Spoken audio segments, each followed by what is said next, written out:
The door clicked shut behind me, the sound echoing a little too loudly in the empty fourth-floor hallway. I stood there for a moment, listening to the silence of our apartment, a silence I had cultivated and curated over the last 6 years. It was a comfortable silence, the kind you earn after a long day of pretending to be someone you're not. My life was a series of quiet, orderly spaces, and our apartment was the quietest, most orderly of them all. It was my sanctuary from the noise of the world, and more specifically, from the noise inside my own head. A noise that had a name. Alex. He wasn't home yet. I knew this without checking. His massive, scuffed work boots wouldn't be by the door, and the air wouldn't carry the faint, lingering scent of sawdust and the cheap, spicy cologne he insisted on wearing. The apartment felt hollow without his presence, a truth I tried very hard to ignore on a daily basis. My roommate, my friend, the unwitting anchor of my entire adult life, and for the better part of a decade, the subject of a hopeless, secret, and profoundly inconvenient crush. I dropped my messenger bag by the small table in the entryway, the thud of it hitting the floor a small rebellion against the quiet. I ran a hand through my hair, feeling the familiar tension in my shoulders from hunching over a drafting table all day. Architecture was a precise art, a world of lines and angles and rules. It suited me. It was predictable. Unlike Alex, who was a whirlwind of easy smiles, loud laughter, and a casual physicality that sent jolts through my carefully constructed defenses every single time he clapped me on the back. He was straight. Of course, he was straight. He had a revolving door of girlfriends, all of them beautiful and bright, and completely mystified by his friendship with his quiet, bookish roommate. "You and Leo are so different," they'd say, and Alex would just laugh his booming laugh and sling an arm around my shoulders, trapping me in his orbit. "Leo keeps me grounded," he'd say, and my heart would perform a stupid, treacherous little flip. So I lived in the quiet spaces, in the margins of his life. I listened to his stories about dates, offered non-committal advice, and retreated to my room to sketch buildings that all looked a little too much like fortresses. It was a life. A lonely one, but a life nonetheless. That night, the quiet was different. It felt heavier, charged with the impending gloom of a late autumn storm. I made myself a simple dinner, ate it while staring out the window at the bruised purple sky, and washed the single plate, the single fork, the single glass. The routine was soothing. It was a mantra against the yearning. I was curled up on the sofa, lost in a book about brutalist architecture, when I heard the footsteps on the stairs. They were heavy, weary. Alex's footsteps. I knew their rhythm better than my own heartbeat. I felt a familiar clench in my stomach, a mix of anticipation and dread. I closed my book, marking my page, and waited. The footsteps stopped outside our door. I heard the jingle of keys, then a frustrated sigh. A metallic scrape against the lock, then another. Silence, then a soft, muffled curse. I sat up, my brow furrowed. He was never this clumsy. He could probably pick our cheap lock with a paperclip if he wanted to. Another scrape. A heavier sigh. The silence stretched. My own anxiety began to prickle at the edges of my calm. Was he drunk? Upset? I stood and walked to the door, my socked feet silent on the hardwood floor. I hesitated with my hand on the deadbolt. Opening the door felt like crossing a line, inserting myself into a problem that wasn't mine. But the silence outside was starting to feel wrong. I took a breath and turned the lock. The door swung inward, and there he was. He wasn't standing on the welcome mat. He was leaning against the doorframe, his broad shoulders slumped, his head bowed. Rain slicked his dark hair, making it look almost black in the dim hallway light. His jacket was damp, and the air that rushed in was cold and smelled of wet pavement and ozone. He looked utterly exhausted. "Alex." My voice was softer than I intended. He lifted his head slowly. His eyes, usually a bright, dancing hazel, were dark and shadowed. He looked straight at me, a strange, unreadable intensity in his gaze that made the air in my lungs feel thick. He didn't smile. He didn't offer a casual greeting. He just looked at me, as if he were seeing me for the first time. "Hey, Leo," he said, his voice a low rumble. It was rough around the edges, tired. "Everything okay? I heard you struggling." He gave a short, humorless laugh. "Yeah, you could say that." He held up his empty hands. "Lost my keys, I think. Somewhere between the site and here." Oh, it was such an inadequate word. I stepped back, holding the door wider. Well, come in. You're getting soaked. He didn't move. He just stayed there, one hand braced on the opposite side of the frame, effectively caging me in the doorway. He was so close. I could feel the heat radiating from his body, a stark contrast to the cold night air clinging to his clothes. I could smell his cologne, muted by the rain, mixed with something else. Something uniquely him. Wood smoke and clean sweat. It was intoxicating. It was dangerous. My heart started to beat a frantic, heavy rhythm against my ribs. This was new territory. We'd lived together for years, but there had always been a comfortable, unspoken distance between us. A space I meticulously maintained for my own sanity. He was erasing that space with every second he stood there, his eyes locked on mine. He took a small step forward, into the threshold. His body was a wall of warmth in front of me. I had to tilt my head back slightly to keep his gaze. I could see the individual droplets of rain clinging to his eyelashes. I could see the faint stubble darkening his jaw. My mind went completely blank. All the lines and angles of my orderly world dissolved into the overwhelming presence of him.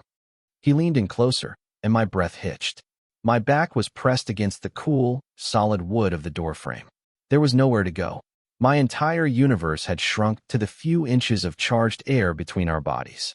He was so close I could feel his breath ghost across my cheek, warm and smelling faintly of coffee. His voice was a murmur, a vibration that seemed to travel straight through my chest. Let me in. It wasn't a question. It was a plea, a command, a confession all rolled into one.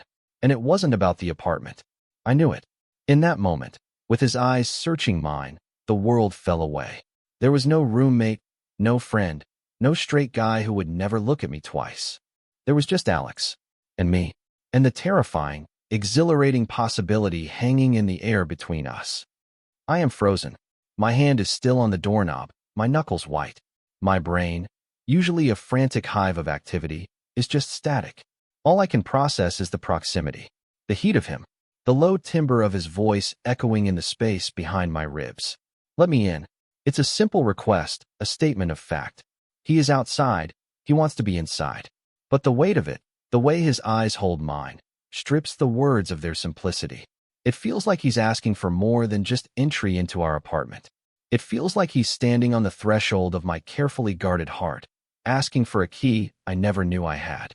My own breath comes out in a shaky puff of air. I should move. I should step aside, make a joke about him being a mess, and let the moment pass. That's what I always do. I deflect. I retreat. I maintain the status quo because the alternative is too terrifying to contemplate. But my feet are rooted to the floor. My body is betraying me, leaning imperceptibly toward his.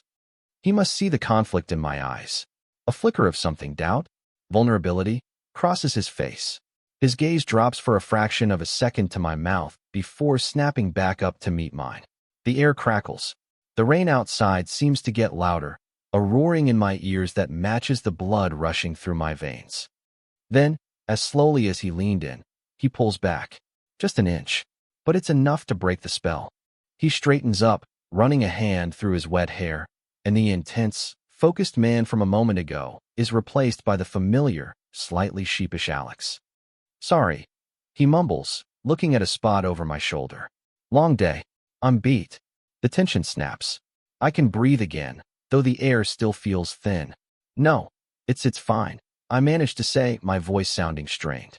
I finally step away from the door, creating a wide, safe path for him to enter. Come on. He walks past me, and the displacement of air as he moves is a physical force.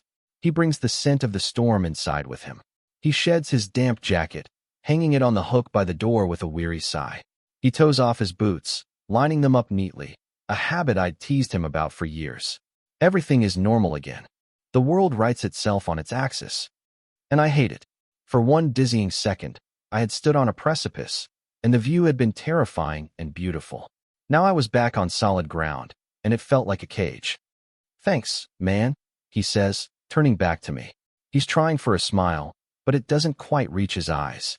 You're a lifesaver. Anytime, I reply, the word tasting like ash in my mouth. I watch him pad down the hallway toward his room, his broad back a familiar landscape that suddenly feels foreign.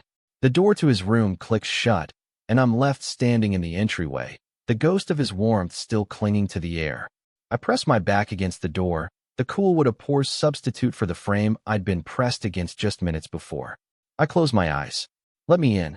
The words are branded onto the inside of my eyelids. The days that followed were a study in hyper-awareness. The apartment, once my spacious sanctuary, seemed to have shrunk. Every corner held a memory of that moment at the door. Every shared space was now a minefield of potential contact. The narrow hallway between our bedrooms became a gauntlet. Before, we would pass each other with an easy, unconscious grace. Now, I found myself holding my breath, pressing myself against the wall to let him pass, acutely aware of the inches between us.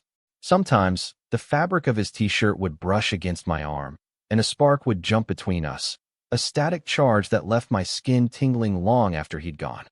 I started watching him, not in a creepy, hidden way, but in an open, obsessive way that I couldn't seem to control. I'd sit at the kitchen island with my laptop, pretending to work on blueprints, but my eyes would be tracking his movements as he made coffee. I noticed the way his muscles bunched in his forearms when he ground the beans. I noticed the small, contented sigh he let out after his first sip.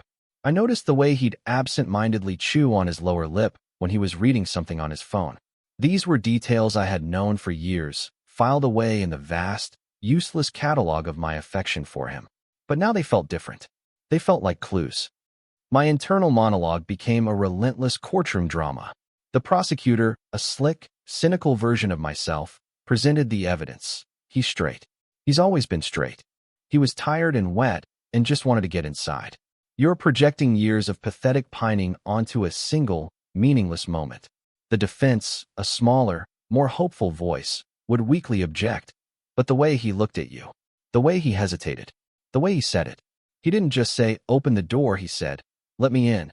The prosecutor always won. I would slam my laptop shut, disgusted with myself, and retreat to my room, the fortress. A week after the key incident, we were on the couch, watching some mindless action movie he'd put on. The couch was old and sagging, a relic from a thrift store we'd bought when we first moved in. It had a natural dip in the middle that forced us into proximity. Our knees were touching, a simple, innocuous point of contact. But to me, it was a brand. I could feel the warmth of his leg through my jeans, a steady, solid pressure that was the only real thing in the room. The explosions on the screen, the shouted dialogue, it was all just background noise to the roaring in my ears. I analyzed the touch. Is he aware of it? Does he feel it too? I risk a glance at him. He's completely absorbed in the movie, his jaw slack, his eyes fixed on the screen. There's a small kernel of popcorn stuck to the corner of his mouth. My fingers itch with the absurd desire to reach out and brush it away. He's oblivious. Of course he is. This means nothing to him. It's just two guys on a couch. The thought is both a relief and a profound disappointment. He shifts, and for a heart-stopping moment, I think he's going to move away, to break the connection. Instead, he settles deeper into the cushions, his leg pressing more firmly against mine. He stretches, his arm extending along the back of the couch, his fingers brushing against the nape of my neck. My entire body goes rigid. It's a feather-light touch, probably accidental, but it feels like a lightning strike.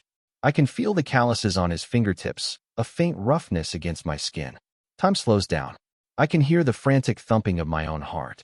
I dare not move. I dare not breathe.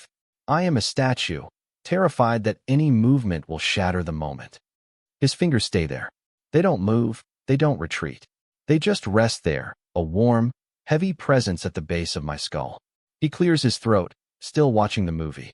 "You cold?" he asks, his voice a low murmur next to my ear. Am I cold? I feel like I'm on fire. No, I managed to choke out. I'm fine. Okay, he doesn't move his hand.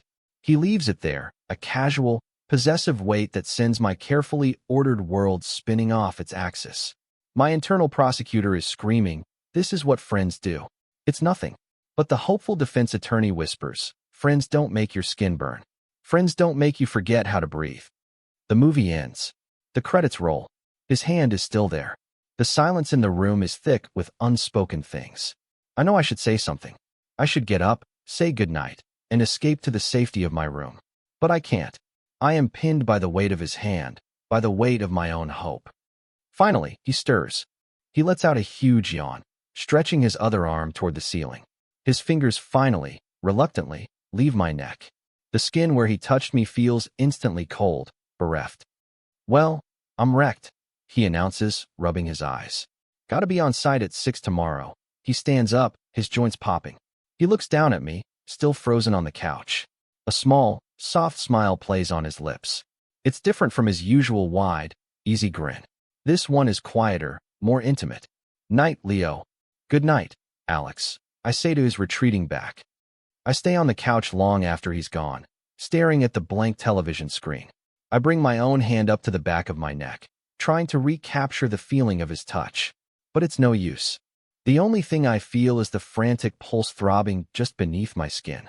The evidence was piling up, but I still didn't know what verdict to reach.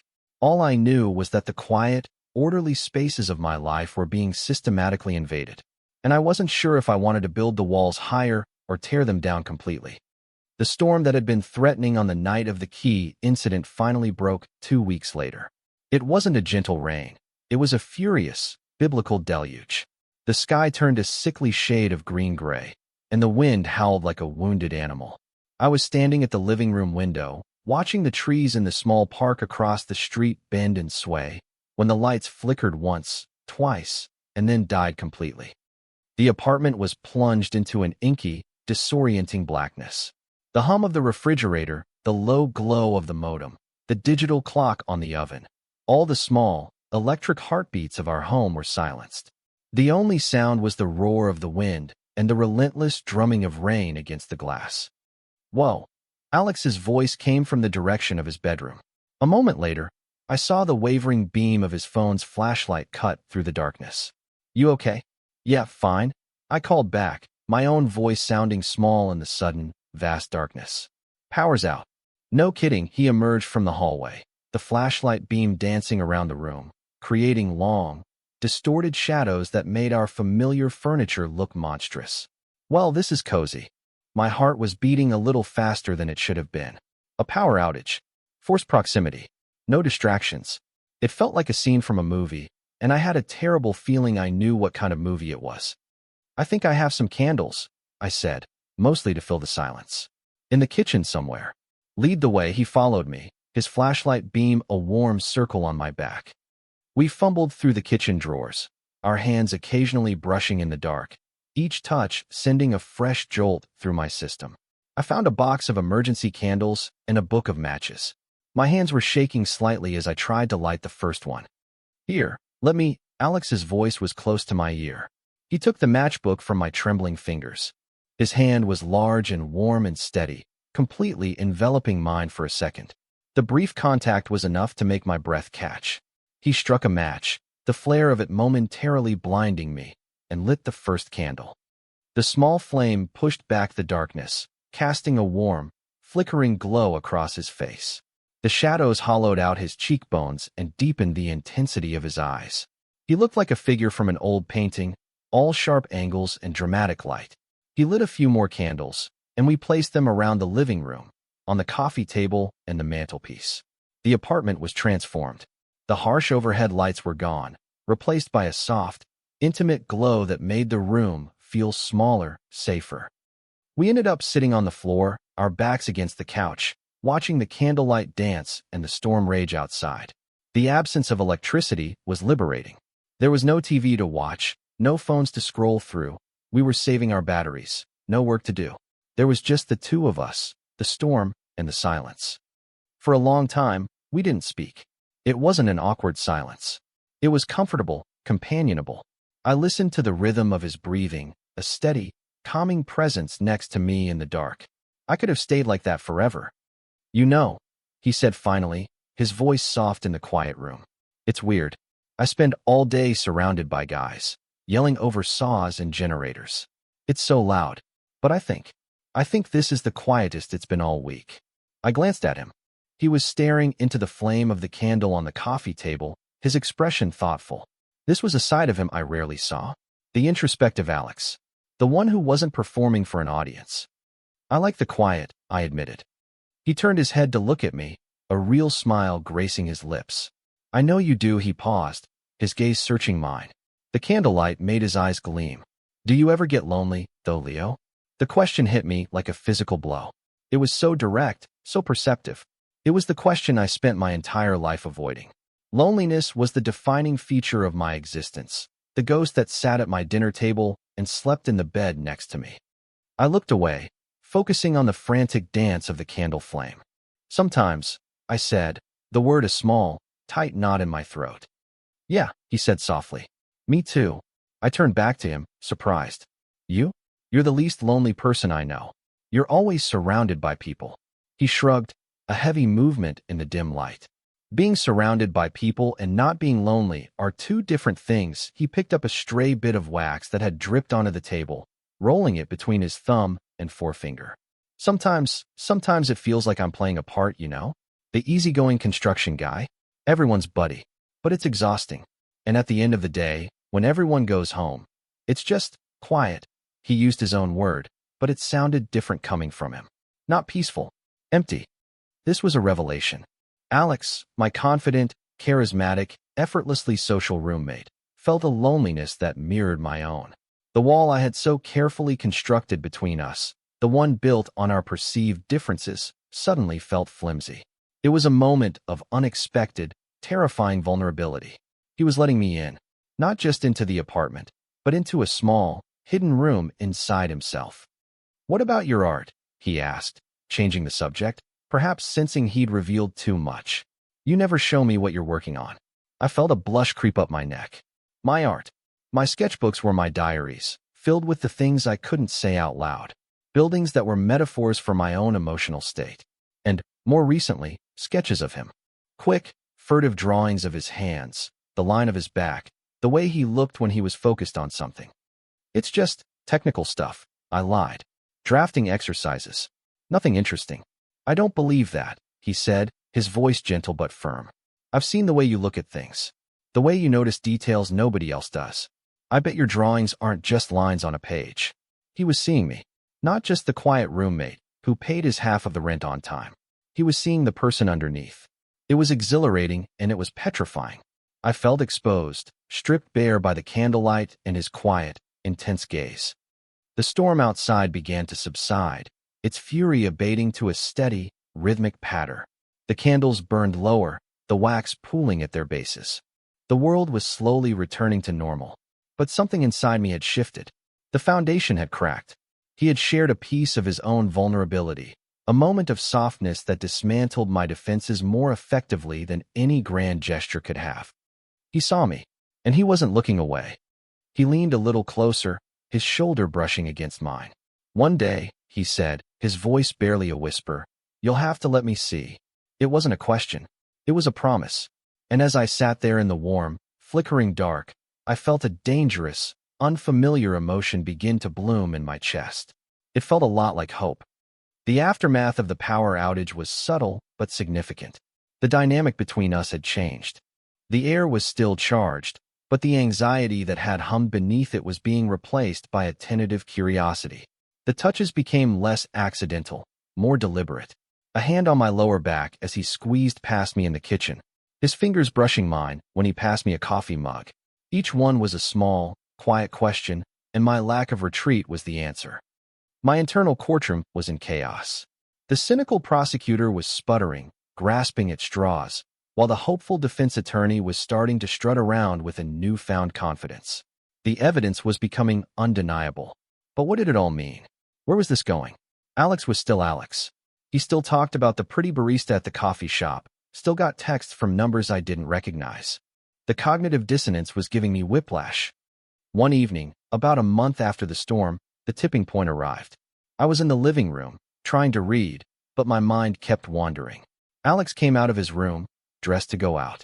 Nice jeans, a dark button-down shirt that made his shoulders look even broader, and the faint, familiar scent of his cologne. My stomach did a slow, painful churn. A date. Hey, he said, stopping in the middle of the room. He seemed nervous, fidgeting with the cuff of his sleeve. Got a minute? Sure.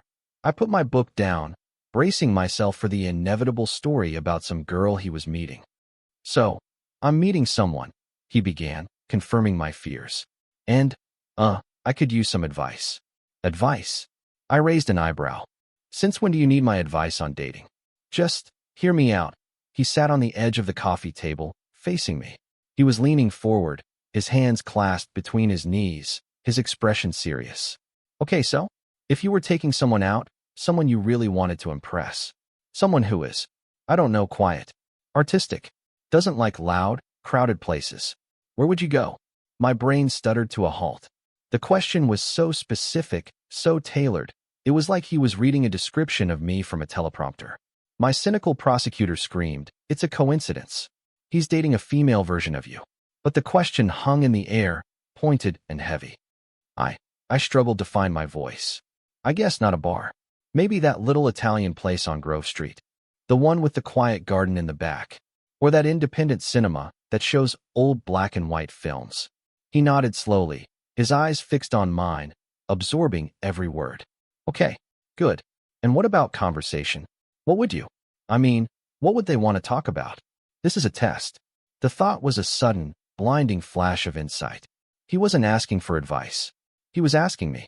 He was trying to see if I would pick up on what he was so clumsily putting down. My heart was hammering against my ribs, a frantic drumbeat of panic and hope. I decided to play along, to meet his volley with one of my own. I kept my voice steady, casual. Well, I'd avoid small talk. I'd ask about things they're passionate about. Their work. Their inspiration. What makes them feel alive. I'd ask them what they're afraid of. I held his gaze, letting the last sentence land. A flicker of something, recognition, appreciation, danced in his eyes. What they're afraid of, he repeated softly, as if committing it to memory.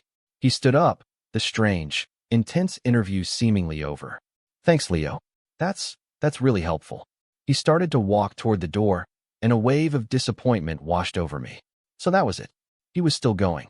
He was going to take this person, this quiet, artistic person who wasn't me, to the Italian restaurant and ask them what they were afraid of. He paused with his hand on the doorknob and looked back at me over his shoulder. For what it's worth, he said, his voice low, I would talk about how I'm afraid of wasting time, of not saying the things that need to be said. And then he was gone. I sat there for a long time, his parting words echoing in the silent apartment. It was the most direct he'd ever been, a clear, unmistakable signal. The ball was in my court. My fear of rejection was a cold, heavy weight in my stomach. But his words had lit a small, defiant fire. What was I afraid of? I was afraid of this exact moment. The precipice of hope and the long fall down. But I was also afraid of wasting time. Of a lifetime of quiet, orderly loneliness. 2 hours later, I heard his key in the lock. He hadn't lost it this time. My stomach clenched.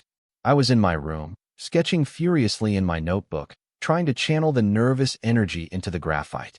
The drawings were all of him. His face in the candlelight. His hand on the back of my neck. The intense look in his eyes at the doorway. It was a compulsion, a desperate attempt to understand him, to capture the truth of him on the page. I heard him move around the apartment, the familiar sounds of him coming home. A deep sigh, the refrigerator opening and closing. Then, silence. I held my breath, waiting. A soft knock on my bedroom door made me jump. Leo. His voice was muffled. You awake? My heart leaped into my throat. Yeah. I called out, my voice rough. Come in. The door opened, and he stood there, still in his nice shirt, his hair slightly disheveled.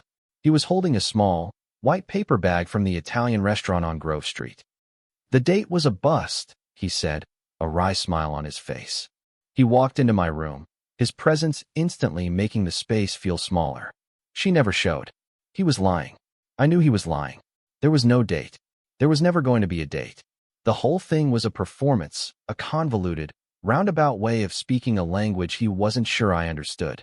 He looked around my room, his eyes landing on the sketchbook lying open on my desk. I had forgotten to close it. My blood ran cold. He could see it. He could see the drawings of him. Before I could move to hide it, he was walking toward the desk. My body was frozen in a rictus of panic. This was it. The moment of truth. He would see the obsessive, pathetic evidence of my feelings, and he would be disgusted. He would laugh. He would leave. He reached the desk and looked down at the open page. It was a portrait, a charcoal sketch of his face from the night of the power outage, his features illuminated by the imaginary candlelight. It was raw, emotional, and so obviously full of a feeling that went far beyond friendship. He was silent for a long time. I couldn't breathe.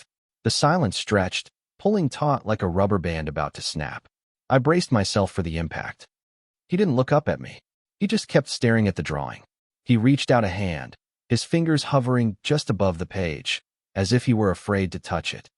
"You're good at capturing intensity," he said, his voice a low, thick murmur. Then he finally lifted his head and looked at me. His eyes were dark, serious, and stripped of all pretense. The air in the room was electric, vibrating with everything we hadn't said for years. "Is this what you're afraid of, Leo?" he asked softly. "Me seeing this? Me seeing you?" The dam broke. The carefully constructed walls of my fortress, already weakened by weeks of his relentless, gentle siege, finally crumbled into dust. The fear was still there, a cold knot in my gut, but for the first time, the hope was stronger. The hope that I hadn't been imagining at all. The hope that the man standing in my room, looking at me like I was the only thing in the world that mattered, was real. My voice is gone. I can only nod, a single, jerky movement. The admission feels like a surrender. My eyes burn with unshed tears, a humiliating sting of vulnerability. I want to run. I want to close the sketchbook, shove him out of my room, and rebuild my walls, stronger this time. I make a move to stand, to escape, but he's faster. "Don't," the word is quiet, but it stops me cold. It's not a command, it's a plea. The same plea from the doorway weeks ago, repurposed. "Don't run. Don't hide. Don't leave me here alone with this." He takes a step away from the desk, closing the distance between us. He's so close now, I can see the faint, nervous tremor in his hand. He's not as confident as he seems. He's on a precipice, too. We're standing on opposite sides of a chasm we've spent years pretending wasn't there. "Stop running," he says, his voice a low vibration that I feel in my bones. "From what?" I whisper, the words barely audible. His eyes hold mine, and the world just stops. The quiet of my room becomes absolute. I can't hear the city outside, can't hear the hum of my laptop. There is only the sound of our breathing, shallow and fast. "From this," he says. And then he closes the final inch between us. His hand comes up to cup my jaw, his thumb stroking gently over the frantic pulse in my neck. His touch is hesitant at first, a question. It's not the rough, casual touch of a friend. It's reverent. It's deliberate. My entire body leans into his hand, a silent answer, a silent permission. He searches my eyes for another second, a final moment of doubt, before he leans in and kisses me. It is nothing like I imagined. My fantasies were always clumsy and desperate. This is slow. It's careful. It's a discovery. His lips are soft, tentative, asking rather than taking. He tastes of coffee and the cool night air and something else, something that is just him. It's not a kiss of frantic passion, but of profound, bone-deep relief. It's the feeling of a key finally sliding into a lock it was made for. I let out a shaky breath I didn't realize I was holding, and my hands, which had been clenched into useless fists at my sides, come up to rest on his chest. I can feel the steady, solid beat of his heart under my palm. It's just as rapid as my own.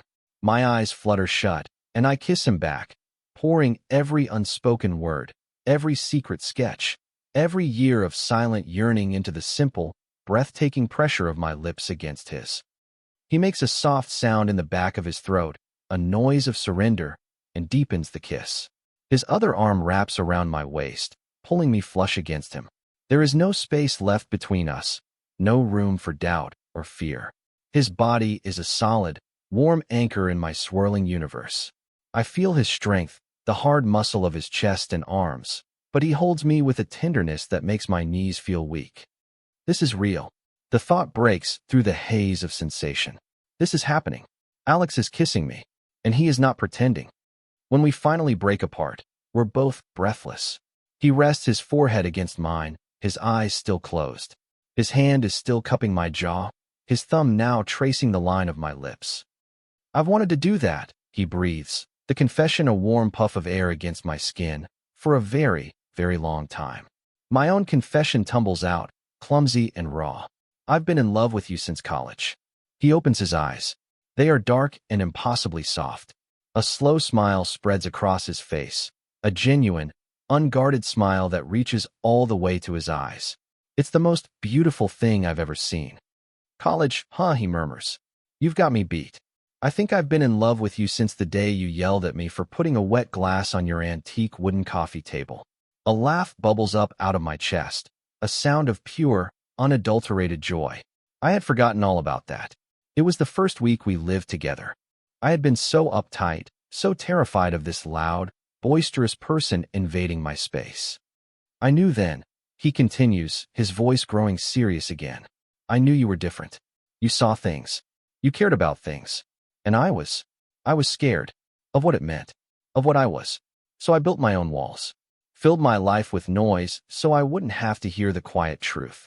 He laces his fingers with mine, our hands falling to rest between us.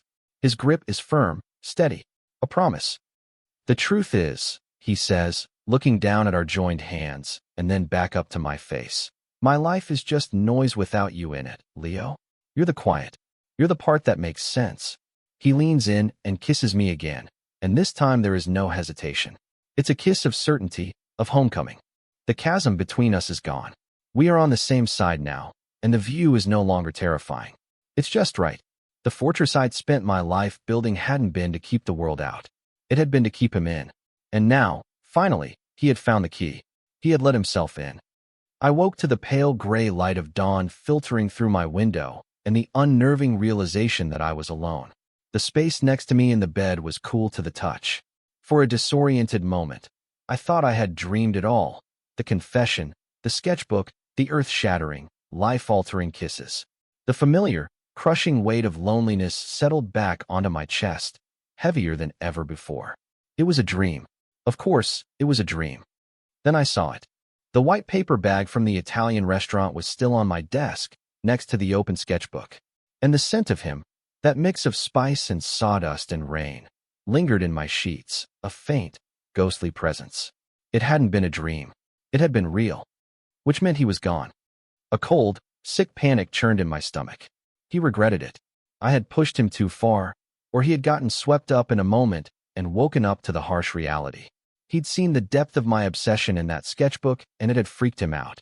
He was probably in his room right now, packing a bag, figuring out how to tell his pathetic, pining roommate that he was moving out.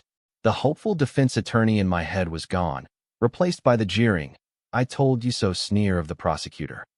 I squeezed my eyes shut, my heart a painful, throbbing ache in my chest. I had been given a single, perfect night, a glimpse into a life I never thought possible, only to have it snatched away. The silence of the apartment was no longer comforting. It was accusatory. It was the sound of my life returning to its lonely default setting. I lay there for what felt like hours, paralyzed by dread, listening for any sound from his room. A drawer opening, a footstep, anything. But there was nothing. Just the quiet hum of the city waking up outside my window. I had to know. I couldn't lie here in this self-pitying limbo. I had to face the music. Taking a deep, shaky breath, I forced myself out of bed. I pulled on a t-shirt and a pair of sweatpants, my movements stiff and robotic. Every step toward my bedroom door felt like walking a plank. I put my hand on the doorknob, my palms slick with sweat. I opened it and stepped into the hallway. His bedroom door was slightly ajar. The apartment was still and quiet. Too quiet. I crept down the hall, my heart pounding a frantic tattoo against my ribs, and pushed his door open. The room was empty. His bed was made, the covers pulled taut in a way they never were unless he was leaving for a few days. My stomach plummeted. He was gone. He had already left. I leaned against the doorframe, the strength draining from my legs. I felt hollowed out, a fragile shell of a person. The tears I had held back last night now burned behind my eyes, hot and shameful. How could I have been so stupid? How could I have let myself believe, even for a moment, that it could be real? And then I heard it. The sound of a key in the front door. My head snapped up. I heard the door open, then click shut. Footsteps in the entryway. My mind raced. He came back for his last few things.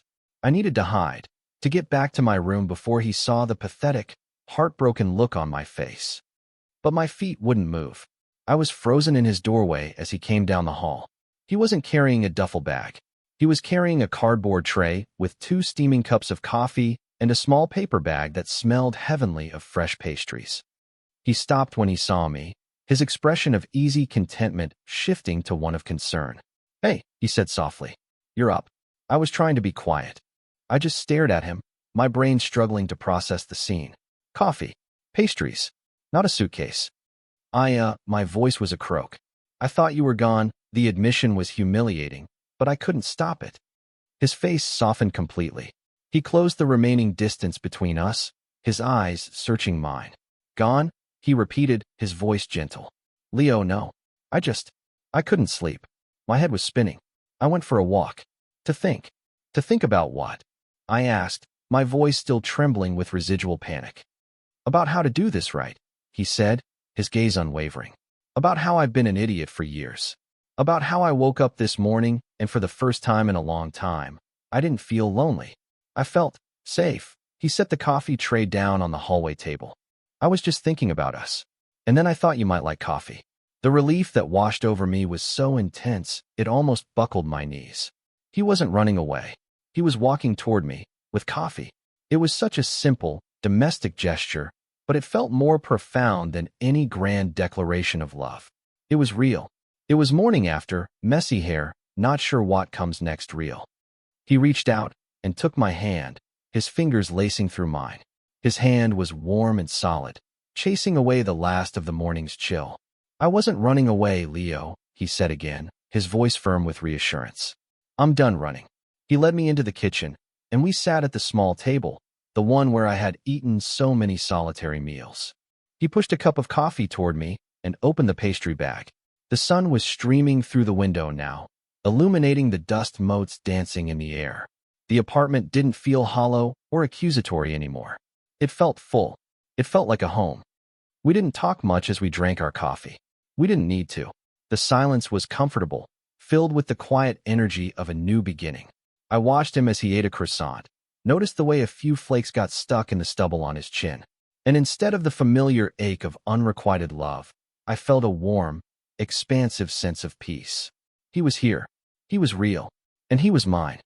Later that day, as we were taking the recycling out, we ran into our downstairs neighbor, Mr. Henderson, a retired man who saw everything. He looked from me to Alex, then back to me, a knowing, slightly gossipy glint in his eye. "Morning, boys," he said, his tone a little too cheerful. "Lovely day, isn't it?" I felt a familiar flush of anxiety, the ingrained instinct to create distance, to perform normalcy. I opened my mouth to say something bland and noncommittal, but before I could, Alex's hand found mine, his fingers wrapping firmly around my own right there in the bright, public hallway. It was a simple, declarative act. An anchor. He smiled at Mr. Henderson, a wide, easy smile that held no trace of shame or hesitation. "It's a perfect day, Mr. Henderson," Alex said, squeezing my hand. The old man's eyebrows shot up in surprise, but then his expression softened into a genuine smile. He just nodded and continued on his way. It was a small thing, a tiny test, but we had passed it. Together. As Alex's thumb stroked the back of my hand, I realized that the walls I had built weren't just to protect me from heartbreak. They were to protect me from this. From the terrifying, wonderful vulnerability of being truly seen, of being truly known. And for the first time, I didn't want the walls. I wanted the open space. I wanted the sunshine. I wanted him. The first few days were a quiet navigation of a new world. Our apartment, once a stage for our carefully distanced friendship, became a shared sanctuary. We were relearning the space, and each other, through this new lens. A casual touch on the arm as we passed in the hallway was no longer a subject for frantic internal debate. It was just a touch, an affirmation. Sitting on the couch meant our legs were always pressed together, a constant, grounding point of contact. The silence was no longer empty. It was filled with a comfortable, buzzing intimacy. One evening, we were in the kitchen, attempting to cook dinner together. It was a clumsy ballet of limbs and apologies as we bumped into each other in the small space. I was chopping vegetables while he was trying to figure out my ridiculously complicated spice rack. "So," I began, my voice a little hesitant. I needed to ask. I needed to put words to it. What are we doing, Alex?" He stopped his search for paprika and turned to face me, leaning back against the counter. He crossed his arms over his chest, a thoughtful expression on his face. He didn't look scared or cornered by the question. He looked content. "What do you want to be doing?" he asked, turning the question back on me. It wasn't a deflection, it was an invitation. I put the knife down and wiped my hands on a dish towel, my heart beating a steady, calm rhythm. The old Leo would have panicked, would have mumbled something about not wanting to label things. The new Leo, the one who had felt the solid warmth of Alex's hand in front of Mr. Henderson, was braver. "I want this," I said, my voice clear and sure. I gestured around the kitchen, at the messy counters, at the two of us standing too close together. "I want the coffee in the morning and the clumsy cooking at night. I want to not have to analyze every single thing you do. I want to be with you, really with you." A slow, warm smile spread across his face. He pushed off the counter and took the 2 steps that separated us. He placed his hands on my hips, pulling me gently against him. The scent of him was familiar and new all at once. "Good," he murmured, his voice a low rumble against my chest.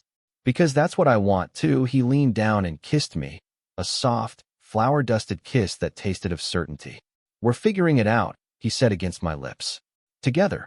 Together." The words settled into my soul, a balm on wounds I didn't even know were still so raw. For so long, my life had been a solo act, a performance for an audience of one. Now it was a duet. The next morning, I woke up with his arms slung heavily over my waist, his warm breath stirring the hair at the back of my neck. The sun was just beginning to cast a soft, golden light into the room. I lay there for a long time, not moving, just soaking in the simple, profound peace of it. The feeling of being exactly where I was supposed to be. He stirred behind me, his arm tightening around me, pulling me closer against his chest. "Morning," he mumbled, his voice thick with sleep. "Morning," I whispered back. We didn't get up right away. We just lay there, tangled together in the sheets, watching the morning light creep across the wall. He traced idle patterns on my back with his fingertips, and I felt a sense of contentment so deep it was almost overwhelming. Later, we stood in the kitchen making breakfast. This time, our dance was less clumsy, more intuitive. I moved around him to get the eggs from the fridge, and his hand came to rest naturally on the small of my back. He passed me the salt, and our fingers brushed, a casual, intimate gesture that spoke volumes. The air was filled with the smell of coffee and bacon and the easy, unspoken language of 2 people who belonged together. We ate at the table, our knees touching underneath. The sunlight streamed through the window, making everything look bright and new. I looked at him, really looked at him, sitting across from me in his worn t-shirt, his hair a mess from sleep, a small smile playing on his lips as he watched me. And I felt a wave of love for him so powerful it almost took my breath away. It wasn't the desperate, aching love of my lonely years.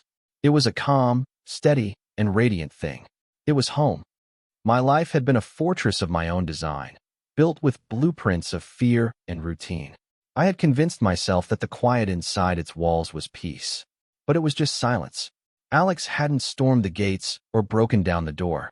He had just stood on the threshold, patiently, until I was brave enough to let him in. He had shown me that true peace wasn't the absence of noise, but the presence of the right kind of quiet. The quiet of a shared glance across a room. The quiet of 2 people breathing in unison in the early morning light. The quiet of a hand finding yours in the dark. I was no longer just an observer of my own life. I was a participant. I was no longer isolated in my quiet, orderly spaces. I was building a new space, a shared one, filled with laughter and clumsiness and the scent of his cologne. It wasn't perfect or predictable. It was messy and real and so much better than anything I had ever dared to sketch in my wildest dreams. He caught me staring and raised an eyebrow. "What?" I just smiled, a real, uninhibited smile that reached my eyes. "Nothing," I said, reaching across the table to take his hand. "Everything." His hand closed around mine, his grip firm and warm. And in the comfortable, sunlit quiet of our kitchen, I finally felt like I was home.